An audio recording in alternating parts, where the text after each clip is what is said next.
কুয়েতে প্রবাসী কর্মী এবং দেশটির নাগরিকদের গড় বেতন বেড়েছে আগের তুলনায়।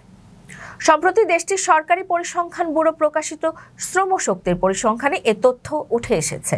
পরিসংখ্যান অনুযায়ী 2020 সালের তুলনায় 2024 সালে এসে প্রবাসীদের গড় বেতন বেড়েছে 6.9%।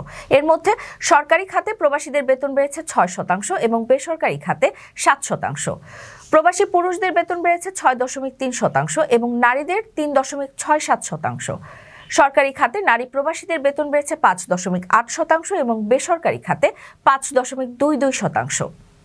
অর্থনীতির নানা চ্যালেঞ্জ সত্ত্বেও কুয়েতে সাম্প্রতিক বছরগুলোতে কর্মীদের বেতন ধীরে ধীরে বৃদ্ধি পাচ্ছে।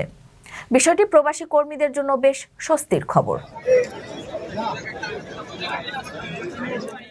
রেমিটেন্স যোদ্ধাদের ঢাকায় বিশেষ ছাড়ে রেডি ফ্ল্যাট দিচ্ছে শতভাগ বিশ্বস্ত ও নির্ভরযোগ্য প্রতিষ্ঠান প্রবাসীর সিটি।